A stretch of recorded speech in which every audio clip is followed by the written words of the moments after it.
Assalamu alaikum wa rahmatullahi wa barakatuh.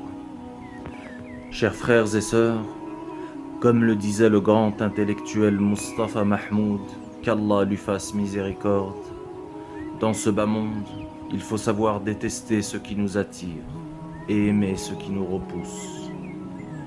En effet, Allah subhanahu wa ta'ala ne dit-il pas dans sa sainte parole: et il se peut que vous ayez de l'aversion pour quelque chose, alors qu'elle vous est un bien. Et il se peut que vous aimiez une chose, alors qu'elle vous est mauvaise. C'est Dieu qui sait, et vous, vous ne savez pas.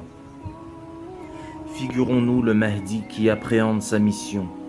C'est ce qui doit causer en lui d'intenses monologues intérieurs, dans lesquels il ressent de grandes vibrations, un courant qui l'entraîne vers de hautes pensées, des pensées supérieures. Plus le temps approche, plus grand est son effroi vis-à-vis de la mission qu'Allah lui prépare. En effet, le fardeau qu'il porte sur ses épaules est d'une extrême lourdeur. Cependant, Allah subhanahu wa ta'ala fera acquérir un très haut rang au Mahdi et de l'estime parmi ses adeptes. Ses ennemis même lui seront tous empreints d'humilité. C'est qu'il aura les mêmes hautes qualités morales que son grand-père Mohammed, que la paix soit sur lui. Celui qui nous annonça la venue d'un homme de sa descendance, qui aura les mêmes qualités morales que lui, et que l'on surnommera le Mahdi. Certains s'imaginent que tout ceci est de la fabulation, les coranistes en premier lieu. Tout nous a été transmis de manière certaine par des chaînes de transmission sûres et authentiques, qu'aucun examen intellectuel sérieux ne pourrait démentir. La venue du Mahdi est une chose sûre et avérée, à maintes reprises dans nos sources les plus authentiques. Nous pouvons nous demander si le Mahdi sait qu'il est le Mahdi. Rien n'est sûr d'après les récits authentiques, mais nous pouvons très bien nous imaginer qu'il redoute cette possibilité, ayant vu par lui-même les signes probants dont Allah subhanahu wa ta'ala l'a fait bénéficier. Le Mahdi est l'image spirituelle renouvelée de notre prophète Mohammed à notre époque, que la paix soit sur lui. Car il est dit qu'il ne lui ressemble pas physiquement, mais moralement, qu'en gros, il est façonné à sa manière. Nous savons d'après Al-Bukhari dans son livre authentique de hadith que lorsque la période de révélation s'interrompit, le prophète sallallahu alayhi wa sallam essaya à plusieurs reprises de monter sur les hauteurs de la Mecque afin de se jeter dans le vide, tant il était peiné. La tristesse qu'éprouvait le prophète sallallahu alayhi wa sallam pendant cette période d'interruption de la révélation était telle qu'il en était arrivé à même contempler le suicide. Mais à chaque fois qu'il atteignait les hauteurs, l'ange Gabriel, paix sur lui, l'en dissuadait, lui réaffirmant qu'il était bien le prophète d'Allah subhanahu wa ta'ala et qu'il fallait patienter. Nous savons que le Mahdi souffrira comme les prophètes. Comment donc serait-il possible qu'il ne fasse pas l'objet de lancinantes insufflations et de doutes comme l'ont été tous les prophètes avant lui? Ces doutes et ces insufflations qui nous poussent parfois à observer bien trop de crainte pour Dieu et bien trop peu d'espoir. Ce point de rupture dans l'épreuve où la vision devient comme brouillée. Le prophète sallallahu alayhi wa sallam étant passé par cette étape dans les débuts de la révélation, nous pouvons dire que même le Mahdi la franchira, puisqu'il est façonné à sa manière, qu'il a le même khuluq. Nous pouvons même imaginer que le Mahdi est à un moment de sa vie où il ne lui reste plus d'autre choix que de laisser faire la volonté de son Seigneur et de le laisser le présenter au monde. C'est à un choix difficile que le Mahdi est confronté. Il devra choisir ce qui lui semble difficile et désagréable à faire pour lui et sa communauté, afin d'accomplir la volonté de son Seigneur, et s'écarter de ce qui lui semble facile mais délétère. Seigneur, délivre le Mahdi de ses souffrances. Fais-lui voir et confirme-lui sa mission. Seigneur, pardonne-lui ses péchés et réforme-le afin qu'il puisse guider ta communauté et rétablir l'ordre sur terre. Seigneur, guéris-le. Amin.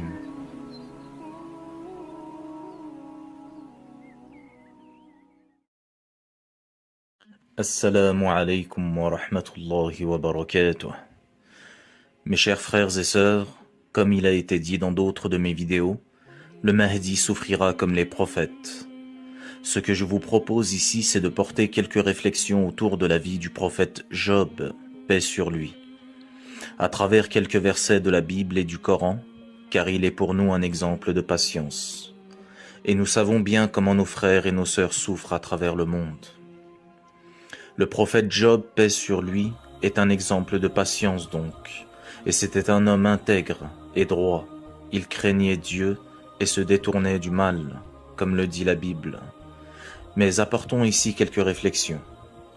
Job, paix sur lui, réunissait sagesse et intelligence. La sagesse dont le premier principe est la crainte de Dieu, l'intelligence étant le fait de se détourner du mal. Lorsque Job perdit tous ses biens et ses enfants, il se plaignit à Allah. Innocent je le suis, il détruit l'innocent comme le coupable. Nous pouvons nous demander ici si Job prouve qu'il attache une importance capitale aux actes, plus qu'à la miséricorde, puisqu'il dit qu'il est innocent. Mais comme il le dit lui-même, il détruit l'innocent comme le coupable.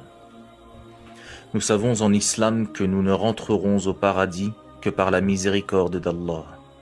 Le prophète, paix sur lui, a dit « Celui qui témoigne qu'il n'y a de Dieu que Dieu, que Mohammed est son dernier messager, que Jésus est le serviteur de Dieu, son messager, sa parole venant de lui, que le paradis et l'enfer sont bien réels, Dieu le fera entrer au paradis quels que soient ses actes. » C'est aussi une notion chrétienne, celle de la salvation, de la grâce. En effet, il est dit dans le Nouveau Testament, car c'est par la grâce que vous êtes sauvés, par le moyen de la foi. Et cela ne vient pas de vous, c'est le don de Dieu. Dans la Bible, au chapitre de Job, il est dit ceci. L'Éternel dit à Satan, « Voici tout ce qui lui appartient, je te le livre. Seulement ne porte pas la main sur lui. » Et Satan se retira de devant la face de l'Éternel.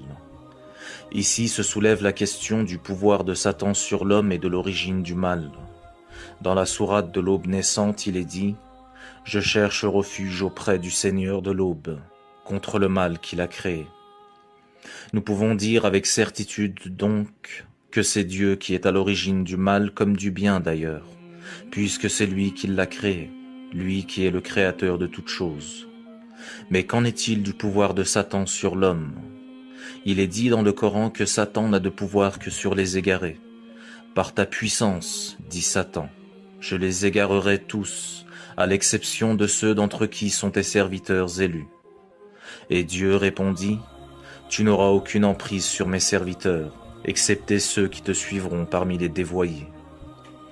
Quant au verset coranique où Job se plaint à Dieu et où il est dit « Rappelle-toi aussi notre serviteur Job, lorsqu'il adressa à son Seigneur cette plainte.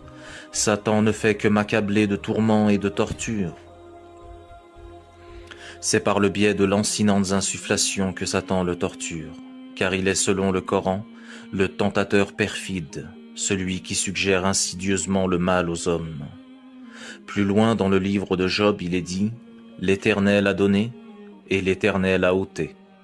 Que le nom de l'Éternel soit béni. » En tout cela, Job ne pécha point et n'attribua rien d'injuste à Dieu. Nous voyons bien que, même si au début Dieu donne le pouvoir à Satan d'accabler Job, plus loin nous voyons bien au final que c'est Dieu qui est à l'origine de tout, puisque c'est lui qui donne et qui ôte, mais qu'en cela, et il faut bien le préciser, il n'y a absolument aucune injustice. C'était donc un message à ceux qui souffrent, et plus spécifiquement au Mahdi. Seigneur, affranchis-nous de cette souffrance qui n'est en fait qu'une tentation. Délivre-nous du mal et des insufflations de Satan. Amin.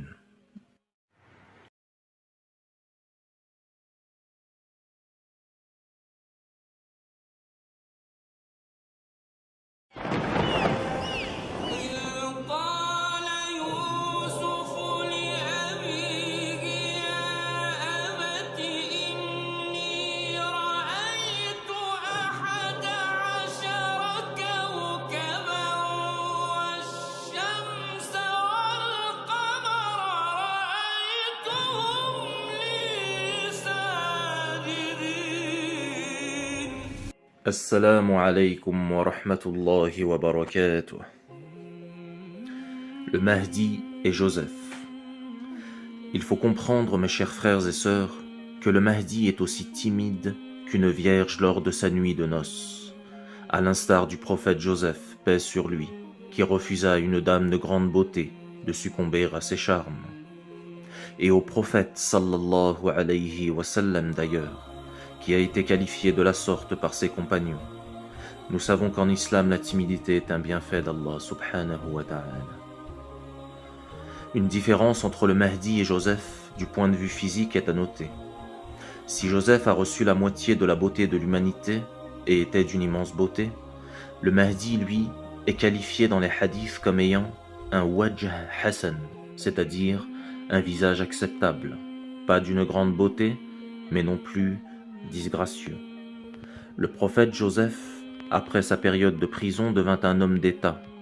Le Mahdi, quant à lui, fera selon Al-Qurtubi l'objet d'une première allégeance dans le Maghreb, l'Ouest, avant l'allégeance à la Mecque.